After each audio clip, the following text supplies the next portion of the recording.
All right, so good morning. It's like 9 a.m. Eastern Standard Time here in Back Bay, Boston. So today my vlog is actually at the request of Snicker82. Let me make sure that that's his right moniker.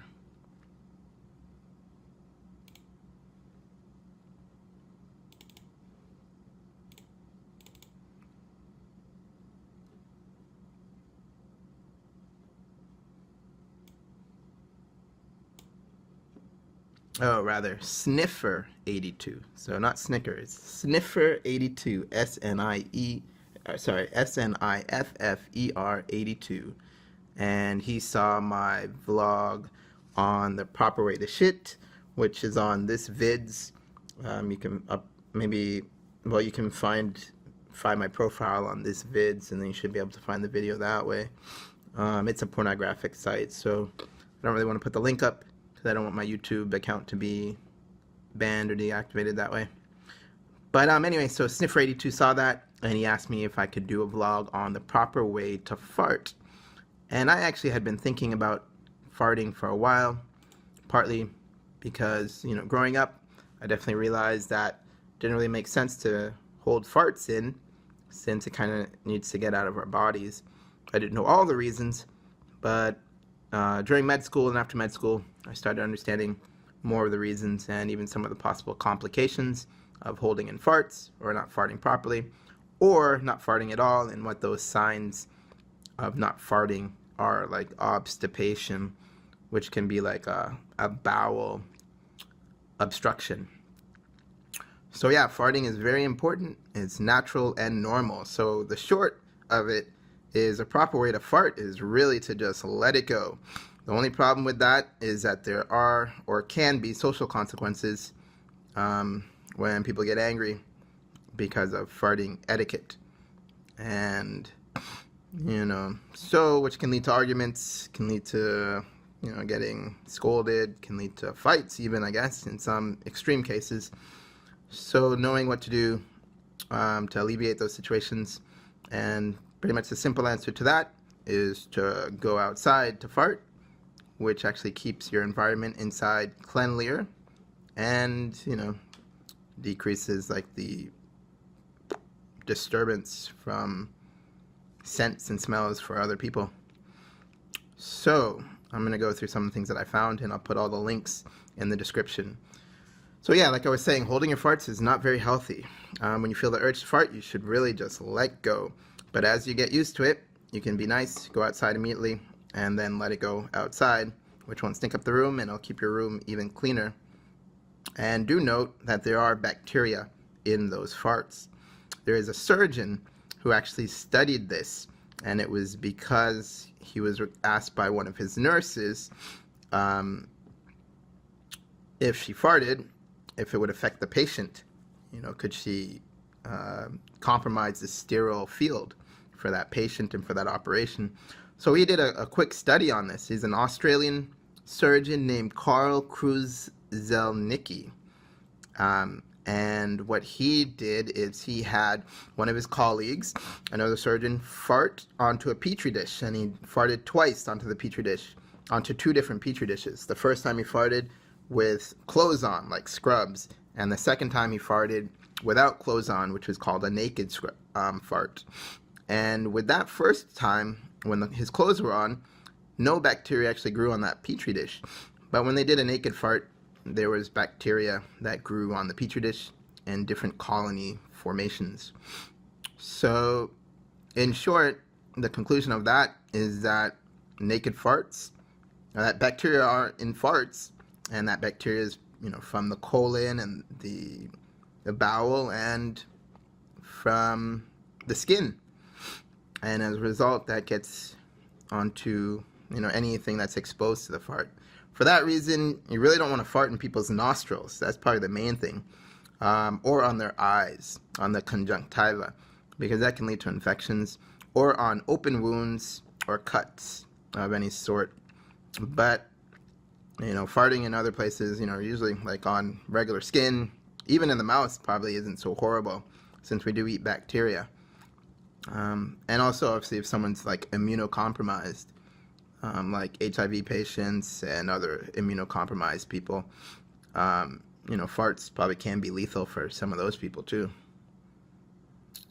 Especially if it gets into their nostrils, because they'll be breathing in those farts and that bacteria, which can seed in their lungs and actually cause pneumonia.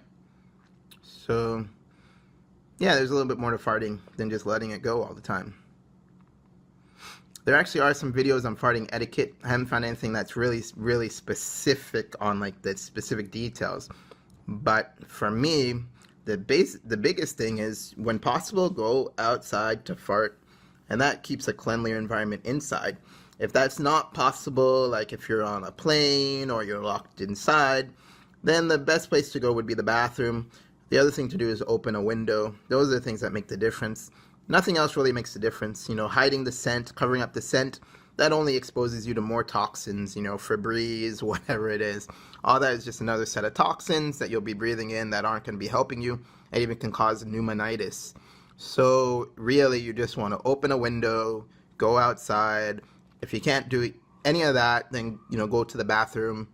If you're alone, then it's not probably as big a deal, but that is one reason why living alone can be quite fun, because you don't have to be concerned about anybody else, and you're only killing yourself or making yourself healthy.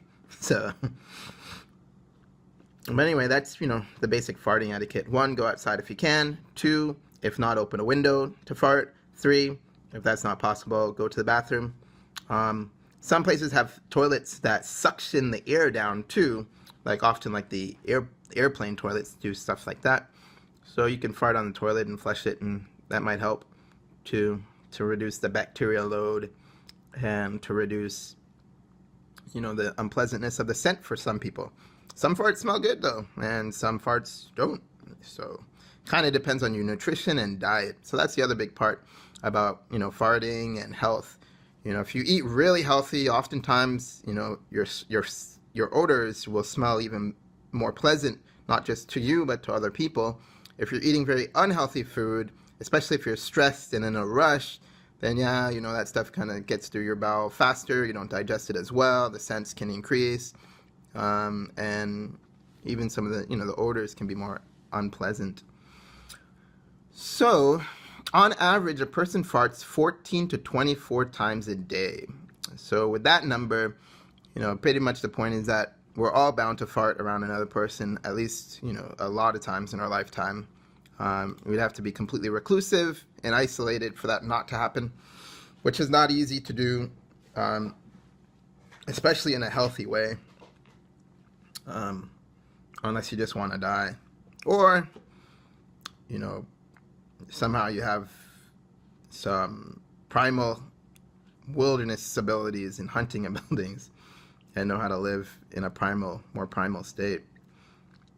But I actually did a little experiment myself, just over a 24-hour period, which I did yesterday, because I was just kind of wondering, well, how many times do I fart in a day? I only did it for 1 day, so I mean, it's not like I can't really get an average and a range or even a median from that. But it does give me one data point for the number of farts that I've done over a 24 period, during which I actually counted each and every fart during that period. And for me, that total number was just 8. So I had 8 farts. That was yesterday. 8 farts over a 24 period yesterday. So there is actually, let's see. So the other thing is, the surgical term for farting is flatus. So in the surgical arena, when we operate on a patient, farting is actually encouraged in the post-operative period. And the reason why is because we want, especially for abdominal procedures, we want to make sure that that patient is not having a bowel obstruction. And the more common of the bowel obstructions is a small bowel obstruction. And farting is a sign that is consistent with a bowel that's open or opening and passing gas and air and doesn't have a tight obstruction. So it's consistent with indicating that the patient does not have obstipation. And so that's a very important surgical point. When I was at the Brigham during my third year as a medical student on the surgical wards, I think I was in Cushing for that too, or one of those, but it might have been Cushing. Anyway, this is something that came up. The fourth year resident, was the one that really pointed it out on the wards. I had read about it in the books like Lawrence and Sabiston a little bit, but really Lawrence. And I think it was also in Surgical Recall. But anyway, the fourth year, I think his name was Ed something. Ed, was just made the point that one of the patients, it was a woman actually who had some procedure. And he was like, well, she's farting, that's a good sign. She doesn't really have a bowel obstruction then. So there's actually a really great article in the New Zealand Herald where they really discuss some things about farting from a very medical standpoint. So they say, one, trying to hold in farts can actually lead to pressure and major discomfort. It causes a buildup of intestinal gas that can trigger abdominal distension, with some gas reabsorbed into the circulation and even exhaled in that person's breath. So that's another reason not to hold your farts in, because some of that will get through your mouth as breath, as oxygen and gases diffuse across barriers quite easily compared to liquids and solids. So it's not really clear based on the research if this pressure in your rectum increases the chance of any major diseases like diverticulitis, but it is possible. On a side note, not burping actually can, what can be one factor. I mean, I don't know if that on its own will cause GERD or lower esophageal sphincter relaxation or problems, but it definitely can worsen and hasten those issues. But in the case of farting, it doesn't seem like holding it in is going to cause any major medical problems, but it might, hasten diverticulitis. So that can't be ruled out either. I would say definitely fart when you need to, and learn to go outside and time it so, when you feel the urge, it's time to go out and fart, and once you're done, come back or go to the bathroom, especially when you're around other people. Or maybe even like in a work environment.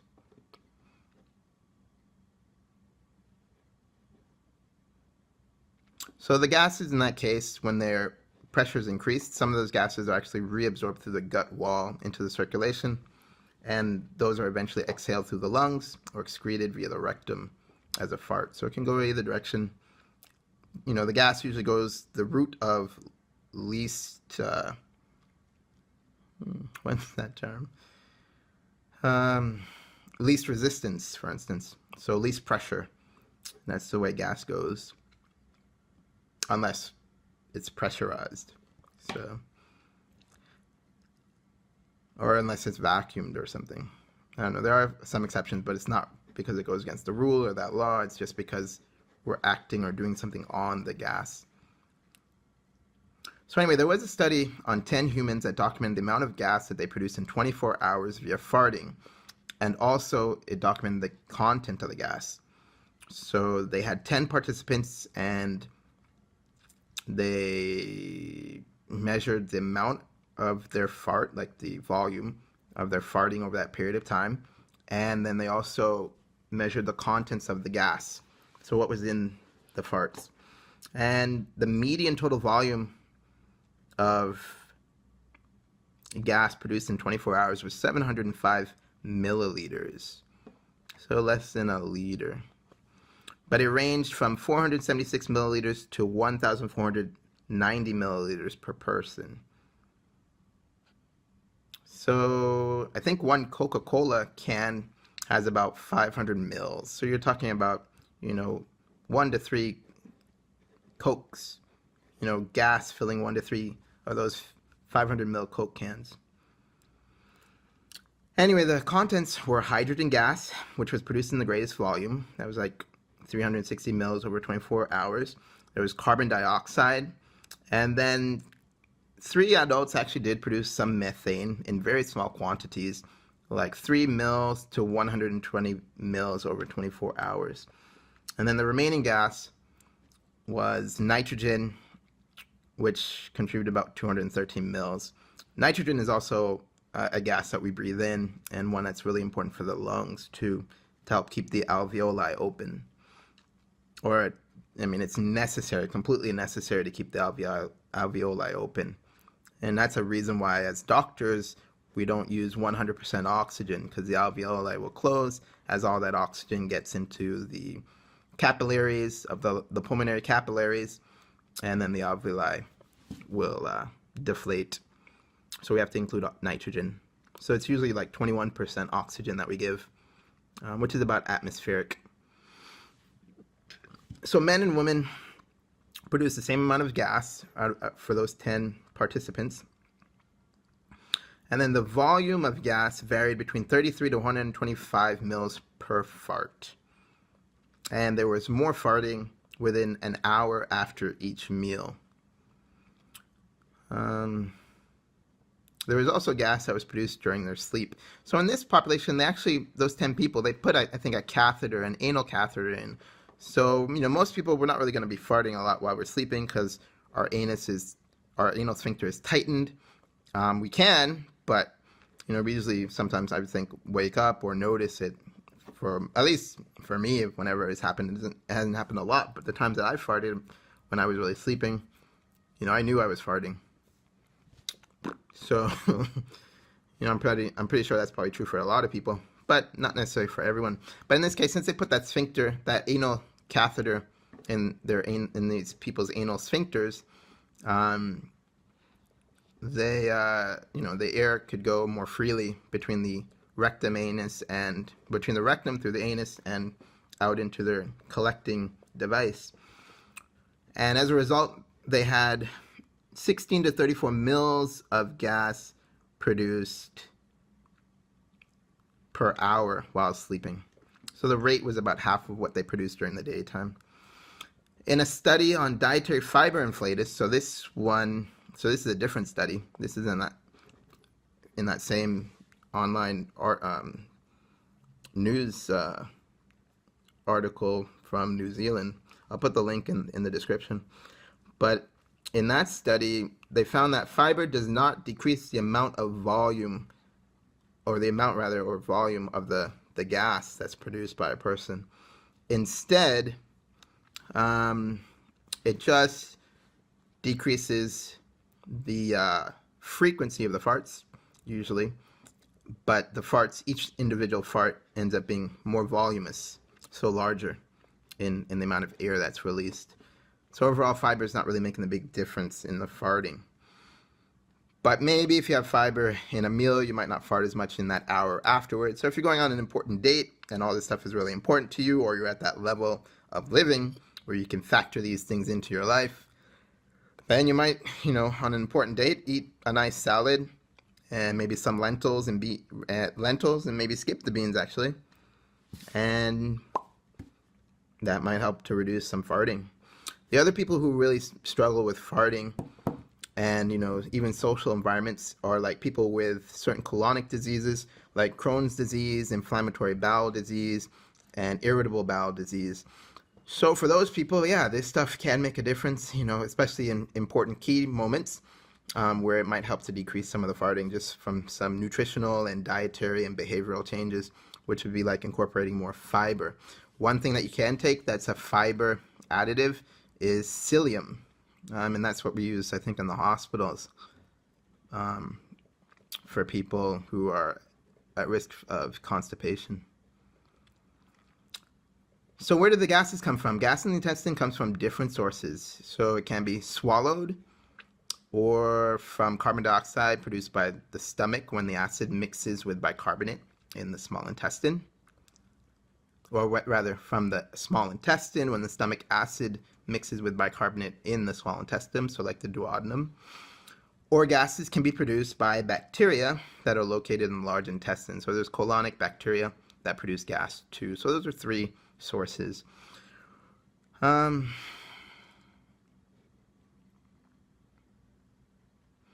So excessive intestinal gas or not relieving one's gas can lead to bloating, pain, borborygmus, which is rumbling sounds, belching, and also eventually a lot of farts.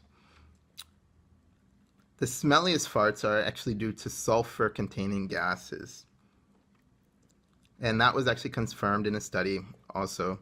So this is the fourth study that I'm referring to, and this one was a study of 16 healthy adults who were fed pinto beans and lactulose, a non-absorbable carbohydrate that gets fermented in the colon. The odor intensity of flatus samples was evaluated by judges, and the ones, that had the smelliest had a lot of sulfur-containing gases in them.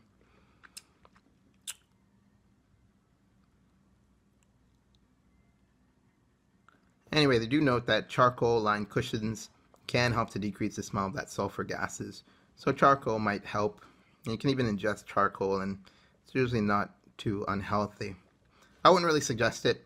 I would just do other dietary changes. Maybe decrease, the sulfur-containing foods that you ingest. I know certain wines have sulfur too, or sulfites anyway. So maybe decreasing those consumptions too might make the difference. And obviously drinking water, that usually makes a difference. The other people who do get a lot of farts are people with lactose intolerance when they're drinking a lot of milk. And for those people, they can drink skim milk, like 1% milk or 2% milk, or even just water, or even watered down whole milk, which might be the most economical one for that issue. The next time you feel a large volume of intestinal gas, get ready to do what it does. Try to move to a more convenient location, like I was saying earlier, just pretty much going outside, or opening a window, going to the bathroom, or going to an open window. And whether you make it or not, the best thing for your digestive health is to just let go. So they definitely confirm what I was thinking with regard to that. But do know you will want to factor in the social consequences, as that can have other consequences, which can impact on your health, your economics, and your livelihood. So I would not discount those things either.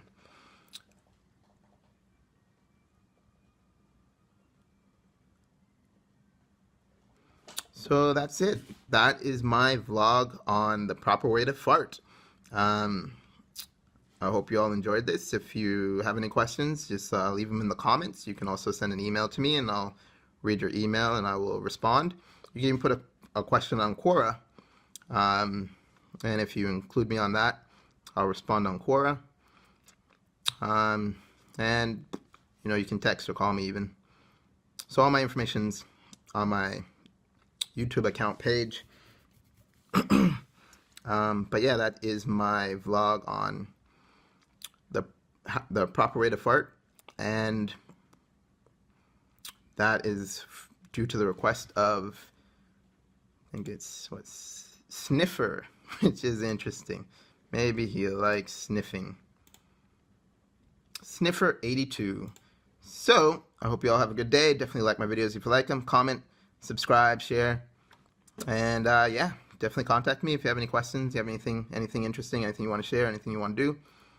I'm right here in Back Bay, hanging out.